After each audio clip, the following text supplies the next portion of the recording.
All right. Thank you so much for the kind intro. Hey, everybody, from wherever in the world you're at. I'm currently back from Europe and in sunny California in Palo Alto in a co-working space. So here's what I'd like to do. I'll tell you a little bit about myself, but we're not going to spend too much time on this, less than a minute. And then I'll jump right into talking about some of the fundamentals on how to close more deals on the phone, how to use the phone as an acquisition channel, and how it can really be kind of a little bit of a forgotten growth channel, growth hack, and how to make that work for your business.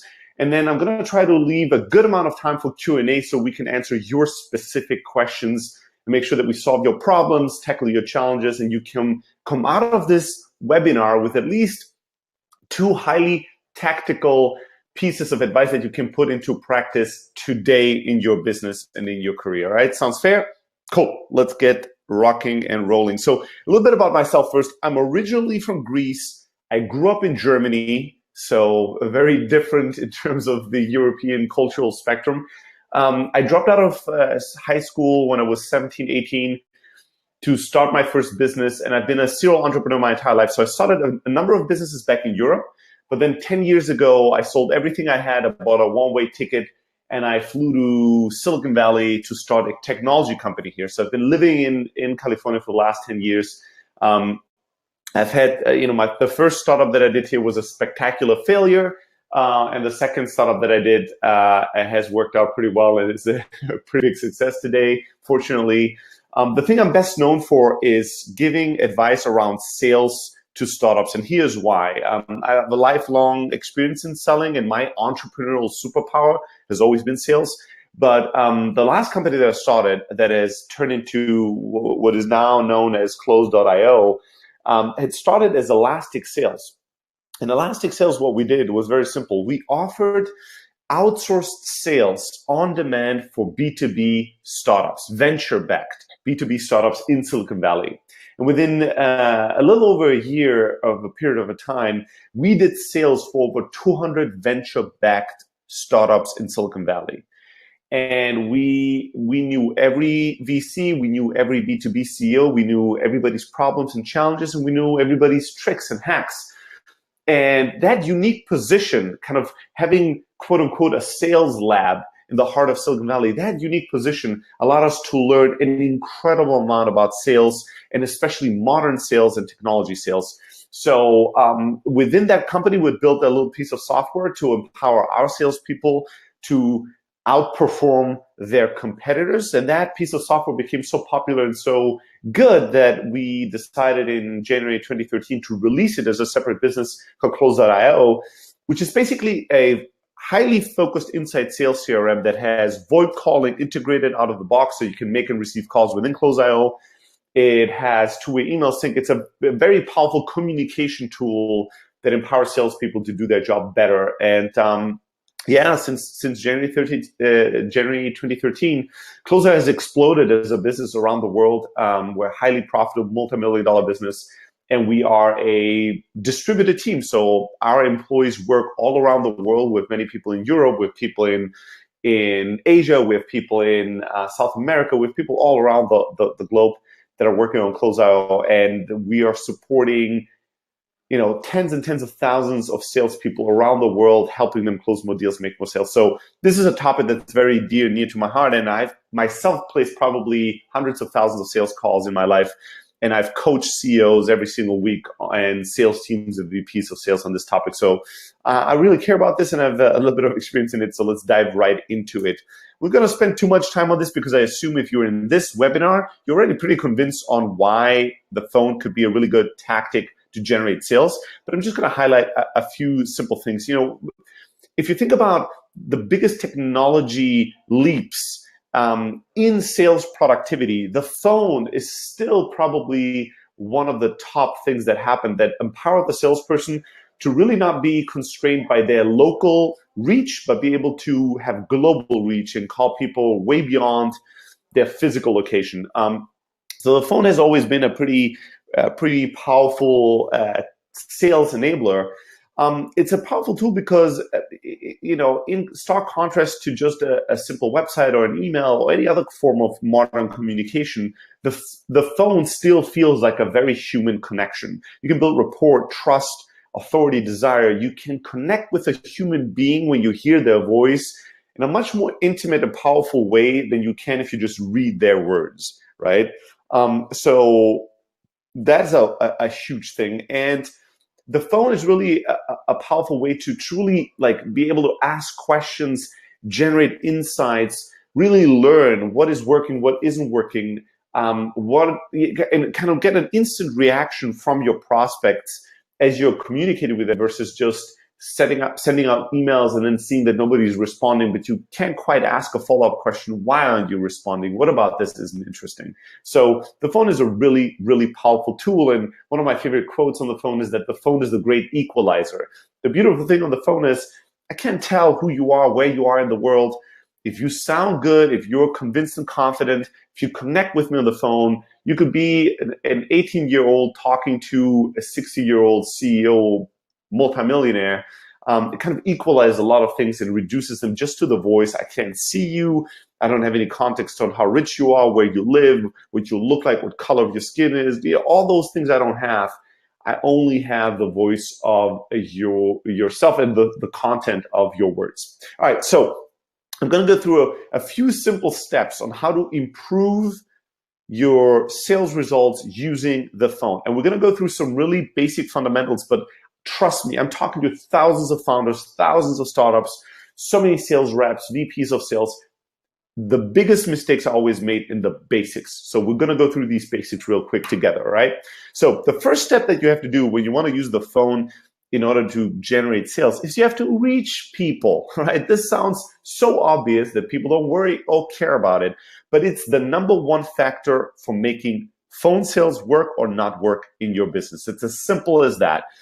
99% of the time when a phone sales campaign doesn't work, I can already tell you why it isn't working. You know why it isn't working? Because you're not reaching enough decision makers.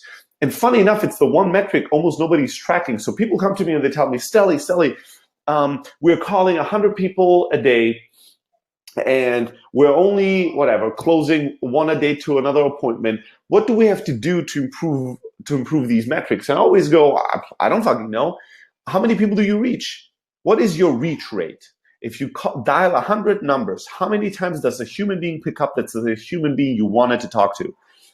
99.9% of the time, people don't know the answer to that question. If you don't know the answer to that question, you cannot make phone sales work for you, all right? So you need to have a good reach rate to make the numbers work. And here's a few tips on how to make your reach rate better.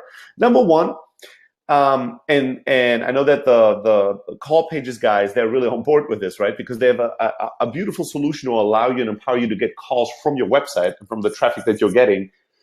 If you get an inbound lead, right, you want to call that inbound lead within 5 minutes or less. And this will make all the difference in the world. There's actually scientific research from a university that shows that if you call somebody within 5 minutes of them signing up on your site, your reach rate will be 100 times higher than if you call them an hour later or a day later. It's a basic, simple mistake, but it's so easy to correct and to fix.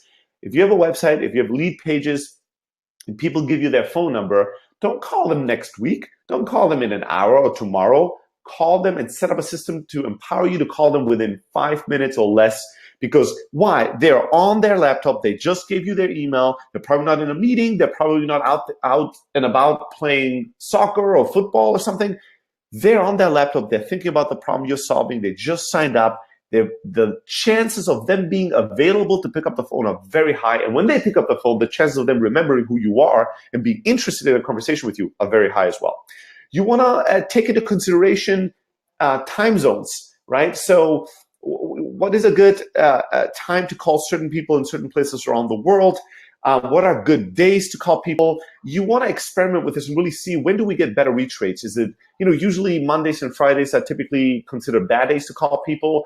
But maybe in your industry or maybe in your country, it's great days to call people. You have to experiment on the times and days and the times in which to try to attempt to make calls, because you want to make your reach rate go up as much as possible. And I'll give you a little benchmark for those of you who are wondering, what's a good reach rate?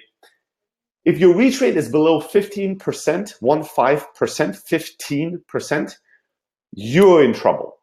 If it's above 15%, if your reach rate is around the 20 to 30% mark, you're in okay shape. If it's above 30%, you're in great shape, right? So you have to do anything you can to be above 15%, because if you're below 15%, it doesn't matter what your pitch is, it doesn't matter how your voice sounds, you're not reaching enough people with the amount of calls you're making. So all of this is wasted effort, right? So you want to experiment with what days should we call, what time should we call.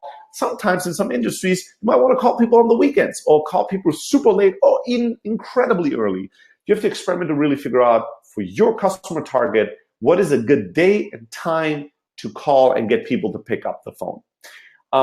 You can experiment with a mixture of doing outbound calls and emails, right? And this is not news, but sometimes when you send people an email, or if you like a tweet, or if you add them on LinkedIn or Xing, or if you interact with them on social media before you give them a cold call, that might improve your reach rate. And then if it's inbound calls, if it's scheduled calls, you really want to make it a habit to send calendar invites and send reminders before you jump on a call. You know how many salespeople have like only a 30 or 40% show rate on their scheduled calls? This is insanity. So you want to tell me that you spend all this effort getting somebody to talk to you, getting somebody to agree that they want to talk to you, finding a date and a time they agree they want to talk to you, and then 70% of the time people don't show up. It's your responsibility to make them show up. And the best way to make them show up is to remind them and to take ownership of them showing up. Not just complain, not just bitch and moan and go, oh, nobody's showing up, this is so disrespectful. No, send a calendar invite, send a reminder a week before, send another reminder 2 days before, send an SMS, right? In Close.io, we don't just have calling integrated, we have SMS integrated, so you can send SMS reminders to people before you jump on calls.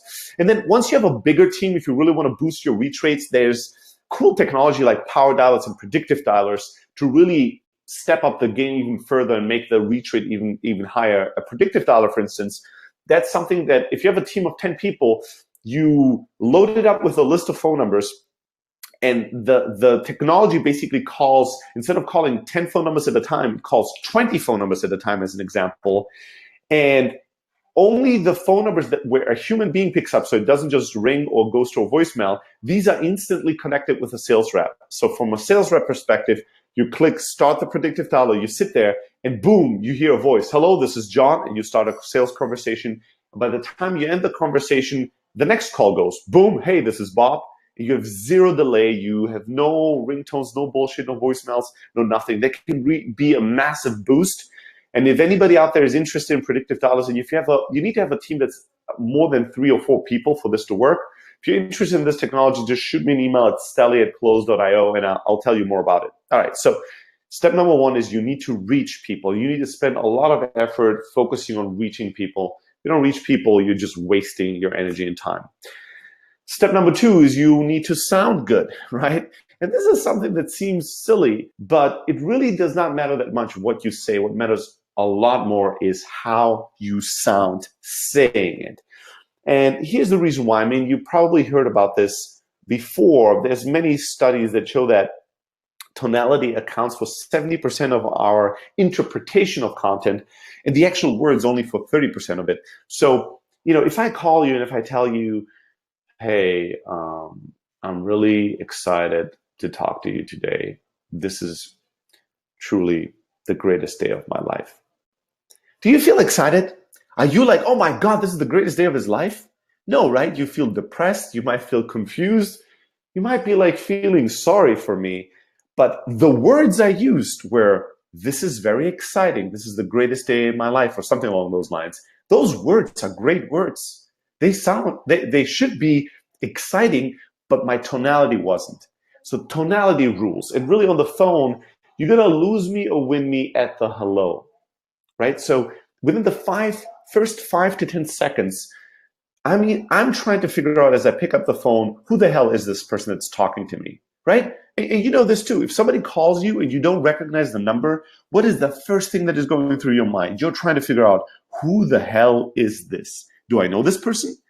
Is this somebody who wants to sell me something? Is this somebody sleazy, untrustworthy, lying? Who is this? What do they want from me?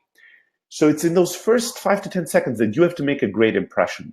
And the way to make a great impression, to create an imagery, is through your tonality, your energy on the phone, right? You need to sound smart, you need to sound enthusiastic, and you need to sound confident like an authority and expert. How do you do that? How the hell do I sound smart or enthusiastic or like an authority? Well, there's a few hacks to do that. First, when it comes to general tonality and how us as humans interpret how somebody sounds. Fast. So if somebody is very slow in the way they speak, we think typically that they are slow in the way they think, right? If I go like, my name is Stelly, you don't think necessarily, or most humans will not interpret this tonality as super smart and sharp. They will interpret this as somebody that's a little slow in the head, right? Slow talking, slow in the head. Fast talking, fast in the head, but not too fast, right? So what you want to do is you want to speak a little faster than average. That typically is interpreted as smart. If you're way too smart, way too fast, and all you do is this, you start really, then you sound like somebody it's hard to listen to you, it's hard to follow your content, but also you'll be interpreted from a tonality point of view as somebody that is not as careful, right? But if you are a little faster than the average, you're going to sound smart to people. You want to be high energy, and enthusiasm in terms of tonality will come across as being a little louder than average, right? If your voice and tonality is lower than the average person's is, right? If I speak like this, and now you guys can clearly not even hear me. If I speak on very low tonality, it will come across as somebody that is lacking confidence. If I speak a little louder, that typically translates as somebody that has enthusiasm and confidence. So in terms of authority and expert, I like to sound snappy. I like to sound and talk like somebody that has other things to do as well, that wants to get business done, that is respecting their own time and the other person's time they're talking to. And if you do that, if you don't sound like you have all the time in the world, if you don't sound like you're super slow, if you don't sound like super low volume, it typically will help in terms of making a great impression, making people feel like, maybe this guy or this gal is successful. Maybe this person knows something I should know. And that really will influence everything that comes beyond it. And a great way of influencing all these things is to influence your state. So make sure that you're in a great state. Make sure that you're smiling. Make sure that whatever it is that pumps you up, that puts you in a good state, make sure that you do these things. Listen to the right song, go to the gym and work out. But before you pick up the phone, make sure you're in a great state so you can influence others. If you're not excited to talk to me, if you're not in a good mood talking to me, why the fuck should I talk to you? Why should I be excited or care about what you have to say? Now, the next thing you have to do is in sales calls, you have to talk a lot less and listen a lot more. Really, it's the power of asking questions can make all the difference on the phone. And the beautiful thing here is that if you learn to ask questions and ask them in the right way, people will give you all the information you need in order for you to know, is this really my ideal customer? What do they know? What are their problems? What are their challenges? How do they make buying decisions? And then selling is very simple. If you just learn to ask questions and pay attention and listen, selling is the easy part. And the beautiful thing is that we've all been conditioned to answer when asked. We've all been conditioned as children going through school to answer when people ask us. We've been conditioned by our parents to answer when we're asked us. So this is very strong programming, and we are not even conscious of it. But if somebody asks you a question, it's much harder for you not to answer than to just answer it. So you want to use that to your advantage when you're on a sales call. Really, too many sales calls are one-sided affairs where one person is just continuously talking versus taking the time to ask some questions. And I'm going to show you some sales call script a little later to show you how we did this when we first started the business. The next step is really to manage objections. So you just need to realize that people will have objections, right? People will say they don't have the time, they're not interested, they don't have the money, they don't have the budget, they already have another solution in place. They'll have one reason or another why They don't want to just say, yes, I'm going to buy immediately, no matter what you're presenting to them. And what you need to do is you need to create a little document, top 25 questions. What are the objections and questions people ask you all the time that you hear again and again and again and again? And then just write down one paragraph answers, 1 or 2 sentences, 3 sentences max of an answer to that. And really, when you manage an objection, it's really a transition and a transaction of confidence, not so much information in most cases. People, when they give you an objection, they're just telling you, I'm really not confident. What about security, right? That's a question that's just a question about confidence. I'm really afraid of making a mistake. I'm really afraid of making the wrong choice. So I need to feel safe. Again, how you say what you say matters so much more than just what you say. A lot of times when you compute these answers in real time, you're just going to be babbling on because you're just thinking out loud, security, that's a good question. Well, we've done this and this about security and that and that. You just keep babbling and babbling and babbling. And usually when you keep babbling on, when you speak for way too long to answer a simple question, it doesn't come across as confident. It doesn't come across as sharp. It seems like you are answering this question for the very first time in your life. You don't want to do that. You want to have a clear, crisp, concise answer to this. And sometimes it doesn't even matter again, or it doesn't matter as much what you say. It matters so much more how you say it. Somebody could ask me about security. Hey, what about security at closeout, Stelly? My answer could be, that's an excellent question. We have we have tens of thousands of sales reps and startups and technology companies all around the world trusting us. We're processing millions of phone calls, millions of emails. We've been around for over 4 years, profitably and growing. And we have a team of highly specialized experts that can address any kind of concern that our customers had. So I can tell you, most of our customers are very technical and very concerned about security. And I can guarantee you that all of them, after looking into all the little details, decided to go with us and be happy with us. So we're going to be able to do really well for you as well. Now, this answer, 9 out of 10 times, it will put people at ease. But if you really realize this, I didn't say jack shit about security. It's a bullshit answer, right? And this is not the way I would honestly answer this today, because I like to have good content and good tonality and good presentation. But what I wanted to demonstrate here is that if you sound good, even if what you say doesn't make sense, you might convince a lot of people, right?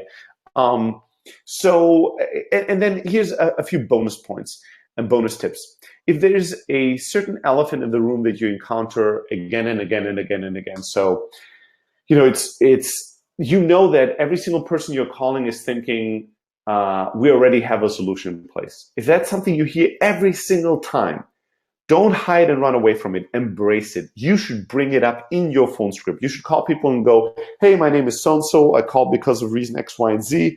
And I know what you're thinking right now. It's most likely we already have a solution in place. Am I right? And then when they go, yep, you go, okay, so let me tell you why I called you, although I knew you would tell me you have a solution in place, right?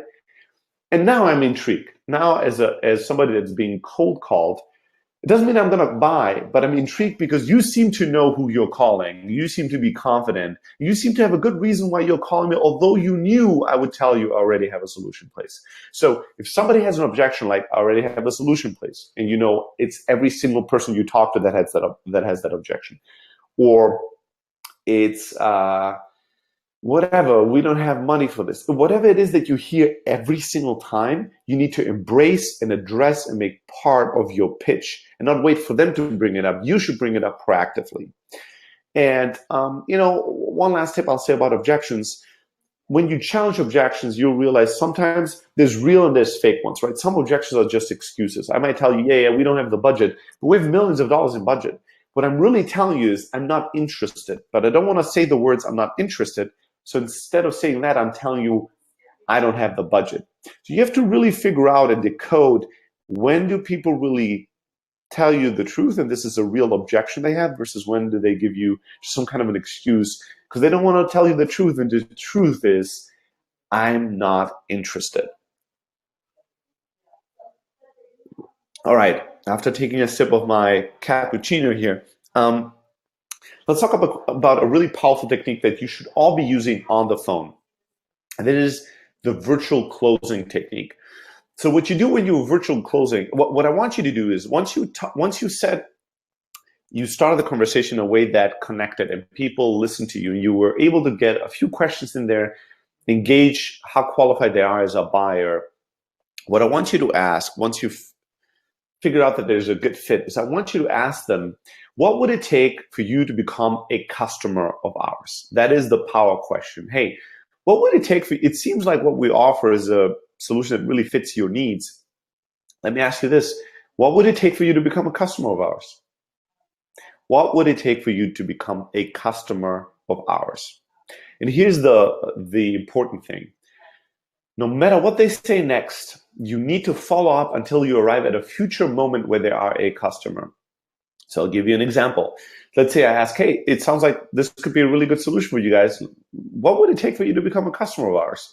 And they go, well, that's a good question. I would ask you to send me all the information that you talked to me about today in email. I would circulate that within the team, and then I would see what the interest level is. Most salespeople, they'll just accept that and go, all right, cool, sounds good. I'll send you the info. Don't do that. Instead of that, follow up with questions until you arrive at the future time where they bought. So I would go, oh, cool. So if I send you more information, you circulate that within your team. Let's say the team likes that information or has more questions. What happens next? Well, next, we would want to do another follow-up call and get you on that call and see what kind of questions other stakeholders on the team have to you. Awesome, cool.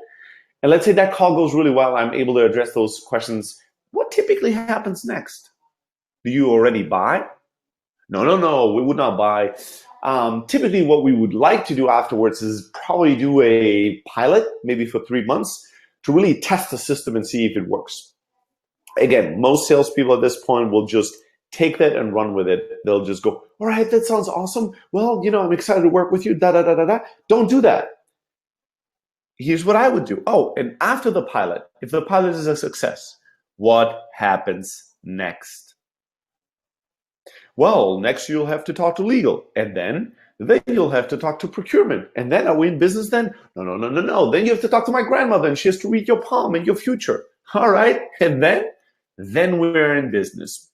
Boom. That is what I'm looking for, right? I'm looking for them to guide me, to paint a roadmap for me from where we are right now to a moment in the future where they have purchased our product. What are all the things I have to do? What are all the people I have to talk to? What are all the steps? What is the timeline? It paints a real picture. That picture will give me all the information I need to know if this is a deal I want to pursue, and to know what I need to do to close this deal without any surprises, right? I might get an answer that I don't like, but it's an answer I needed to hear. Like I'll ask somebody, hey, what would it take for you to become a customer of ours? And they go, well, we were really interested in your solution, but we're not going to buy anything until 2015 or 2025. So we're just interested in getting educated on what's going on in the market, but for the next 10 years or so, we're not buying any technology. Boom. Now you know something. You know not to waste time with these people. Maybe the person goes, you know what, I don't think, when I ask, hey, what would it take for you to become a customer of ours? Maybe the response is, to be honest, I don't think this is a good solution for us. That's awesome. I want to hear that. I want to hear that because up until a moment ago, I thought they're really interested. Now I've learned, I created a moment of truth and I've learned they're not really interested. So it gives me the opportunity to really learn and understand what will it take to close this deal. And then it gives me a chance to really get and gather data around this deal in terms of what is the deal size, what's the time to close, how confident am I that this is going to really happen. It's one of the most powerful sales techniques I teach on the phone. I highly encourage you to have sales scripts. This is basic stuff, but a lot of teams don't like to do that. And here's what I would tell you to do. Create a simple sales script. Don't overthink this. And then the real money is not in building the perfect sales script. The real money is in the constant improvement and iteration on it based on your results in the field. So think of your sales scripts as versions of software that need to be updated every 2 weeks or so in the beginning, and then later on, maybe once a month. And what you really want to do is create a simple script to begin with, and then in the beginning, maybe once a week, have a meeting with your sales team, exchange ideas, feedback, this worked, this didn't work, the people like this when I said that, this doesn't really, try to say it, but it doesn't really work that well. And then kind of update the script every single week until you feel like it's really good and is creating the results you want. And when you have a sales script, you don't have to read it word for word, right? It's not about being a robot and reading things, but it's about having a guideline, having a well-designed experience on the phone for the user that takes them from, I don't know who the hell this is, to I want to talk to this person more, I want to buy this solution. This needs to be designed intentionally. And sales scripts can be a really powerful tool to do so if you continuously update and improve on them. All right, I'm going to show you actually 2 real scripts real quick that we used, right? Here's the very first script. So when I told you at the beginning of the webinar about Elastic Sales and how we did outsource sales for other B2B startups, when we had the idea for Elastic Sales, we decided not to waste any time coming up with a logo or a name, a website or a blog. We didn't set up Twitter accounts. We didn't do any quote unquote market research. All we did was we said, you know what, let's take 2 weeks and cold call companies, pitching them on the idea that they should give us a ton of money for us to do sales for them. And we're going to use fake names, no credibility, no website, no logo, no nothing. If we can convince one company to give us money within 2 weeks, maybe this idea has legs, maybe there's something to this idea.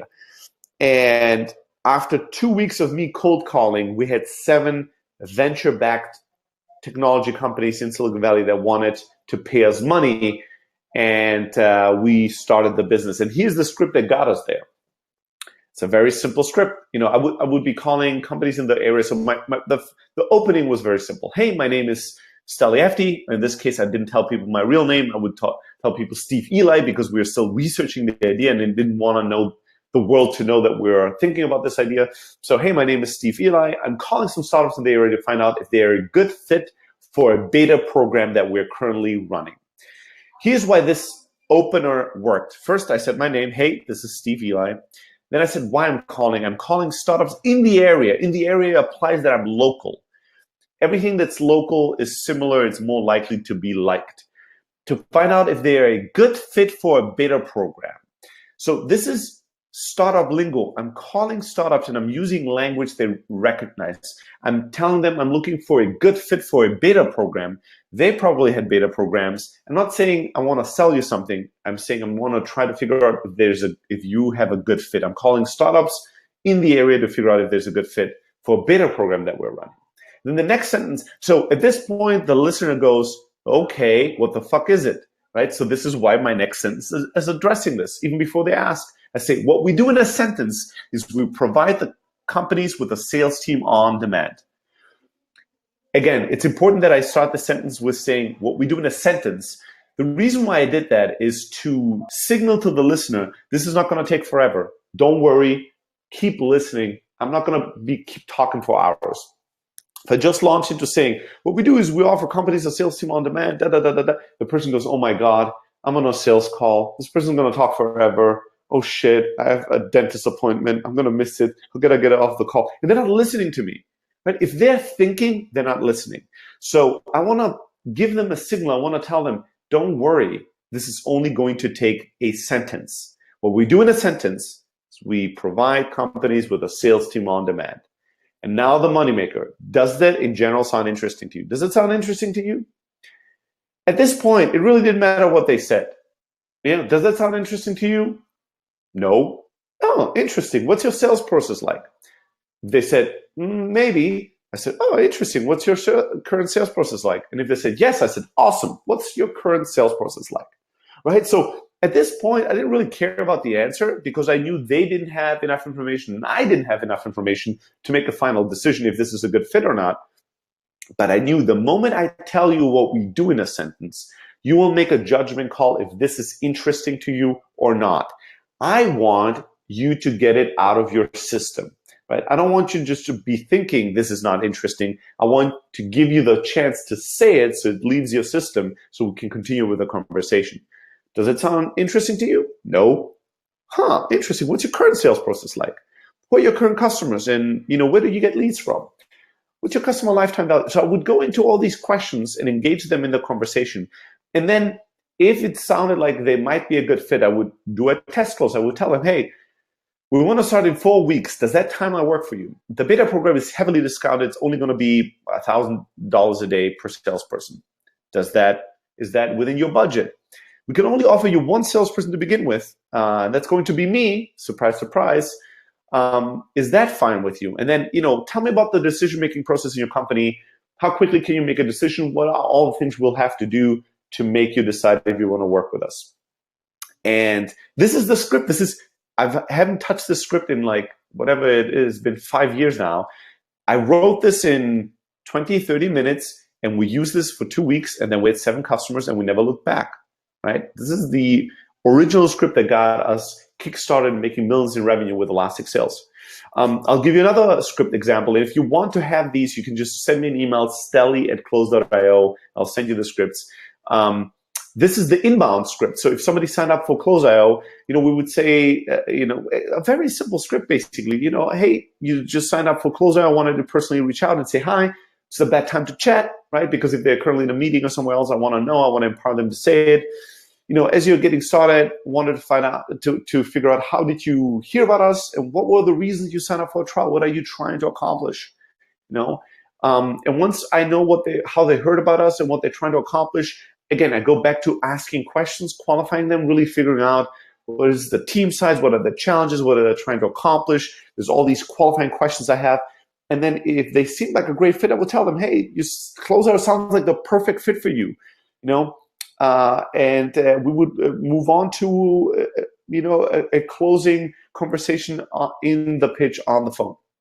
All right, a few words on benchmarks, and then we'll go into Q&A. So as I mentioned before, you really want to benchmark a few simple numbers. You want to track the number of people you dial, the number of people you reach, the number of those people that you reach that you've truly qualified, how many of those qualified to purchase your product, and then out of the qualified ones, how many did you close? Those are really the things you want to keep track of. How many minutes of the phone per day do you spend? And if you're doing really cold calling, you really want to do high volume of calls, probably above 200 a day to make it work in most cases. If you're doing inbound, it probably is going to be a lot less, maybe just something around the 50 calls per day mark, because you're going to be reaching a lot of people and you're going to have a lot longer conversations with people.